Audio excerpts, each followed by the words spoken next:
Apa yang dimaksud dengan iman lingkungan? Iman lingkungan adalah iman yang sepenuhnya tergantung pada lingkungan.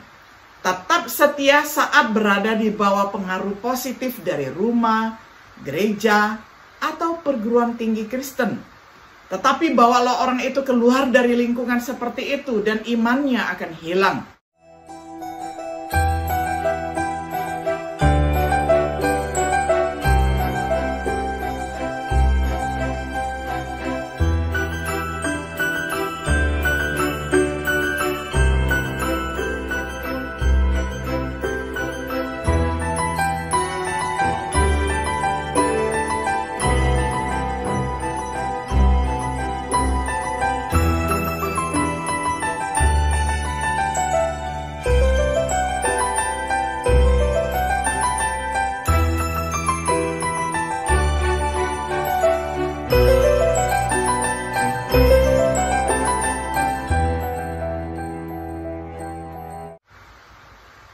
Shalom, sahabat Biblika yang dikasih oleh Tuhan. Senang sekali hari ini kita dapat berjumpa kembali di dalam acara Refleksi Sahabat Biblika.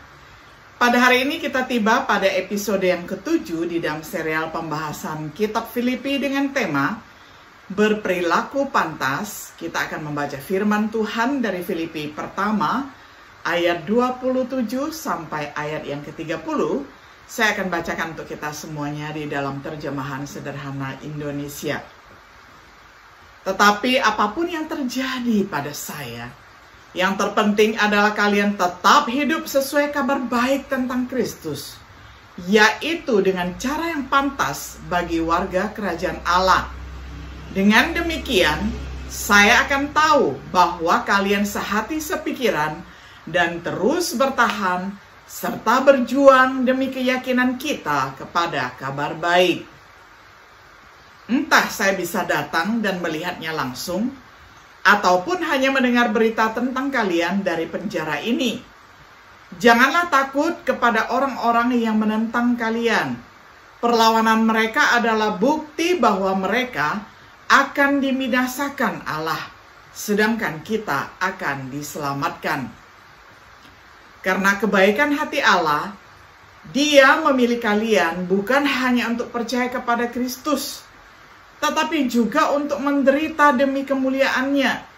Penderitaan yang sedang kalian rasakan itu sama seperti penderitaan yang saya alami, sebagaimana sudah pernah kalian saksikan, dan kalian sendiri juga mendengar bahwa saya masih menderita sampai sekarang. Sampai sedemikian jauh pembacaan firman Tuhan dari Filipi pertama ayat 27 sampai ayatnya yang ke-30. Sahabat Biblika yang saya kasihi, sampai saat ini dalam suratnya, Paulus telah memberitahu jemaat di Filipi mengenai situasinya. Kita telah melihat bagaimana sikapnya adalah salah satu sukacita dan kepercayaan diri. Pada ayat yang ke-27, Paulus memulai serangkaian nasihat praktis tentang kehidupan Kristen. Nasihat pertama terdapat di ayat 27 sampai 30, dan ini berkaitan dengan berperilaku pantas. Saatnya kita memeriksa ayat-ayat ini. Pertama-tama, mari kita perhatikan beberapa. Yang pertama adalah pengamatan umum tentang perilaku kita.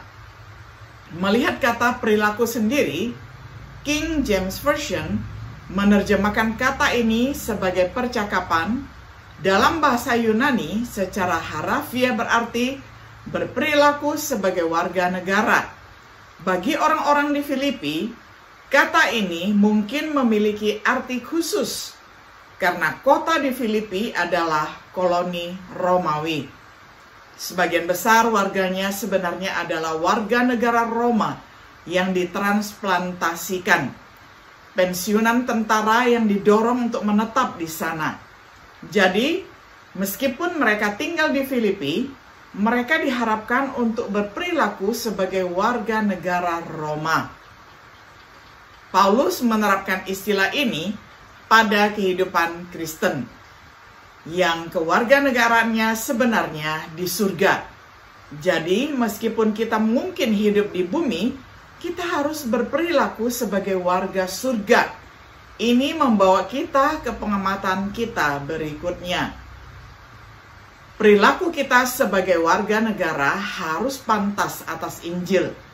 Ini menyiratkan bahwa perilaku yang tidak pantas untuk Injil dan perilaku tidak layak bagi Injil akan memperlakukan Injil. Sama seperti seorang warga negara Indonesia yang berperilaku tidak baik di negara asing, memberikan cerminan buruk di negara asalnya.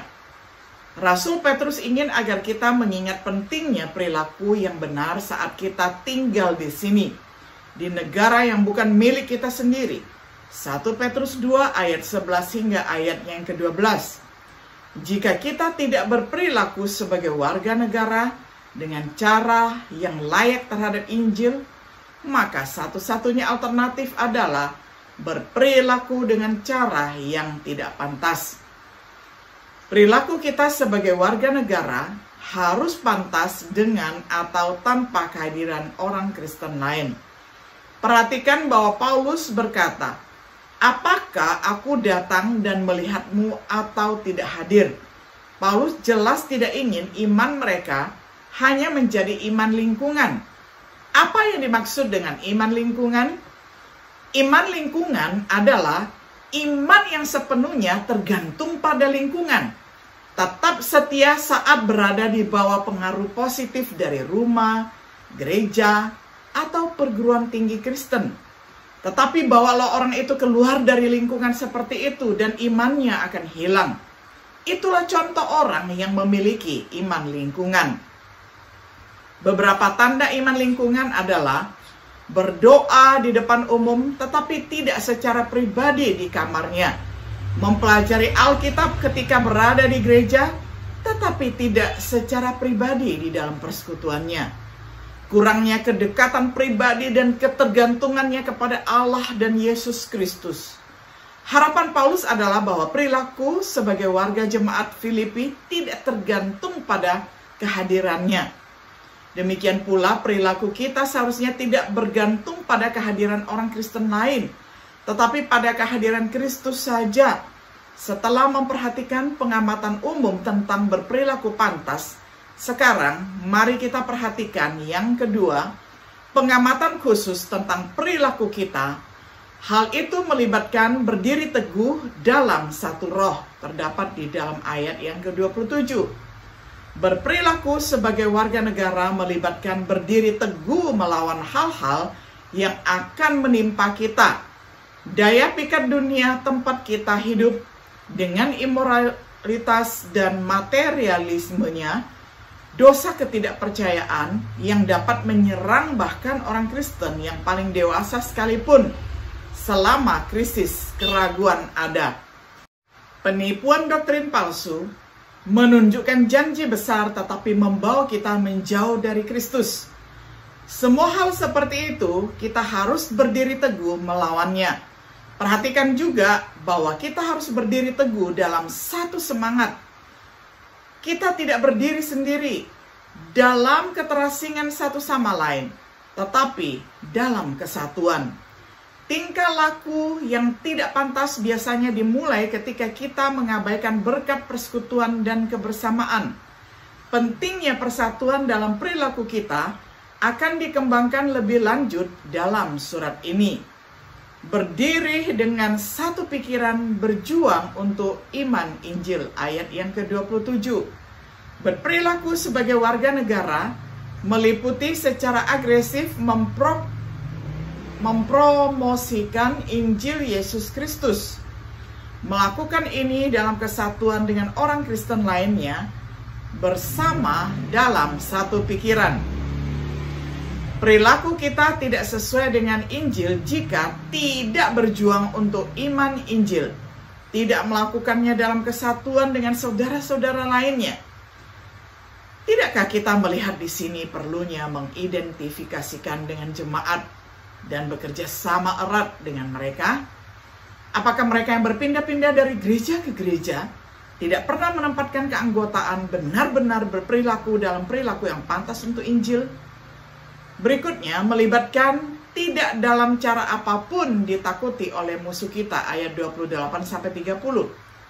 Orang Kristen yang berjalan dengan cara yang sesuai dengan Injil tidak akan terganggu oleh mereka yang mungkin mengejek atau bahkan menganiaya mereka. Karena meskipun dunia mungkin menganggap keberanian seperti itu sebagai bukti bahwa kita gila, keberanian seperti itu sebenarnya adalah bukti keselamatan kita. Matius 5 ayat 10-12.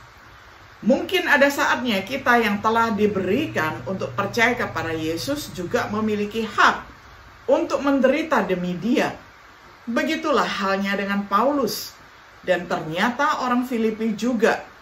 Jika pernah menjadi bagian kita untuk menderita bagi Kristus, ingatlah bahwa itu akan menjadi hak istimewa.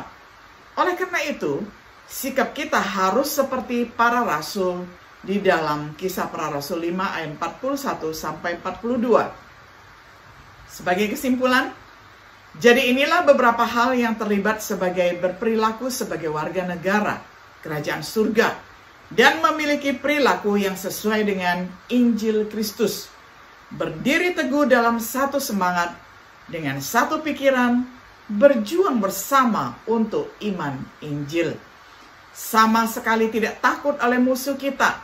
Dan inilah masalahnya, tidak peduli apa lingkungan ataupun iklim moral itu, ini tentu tidak semua yang terlibat.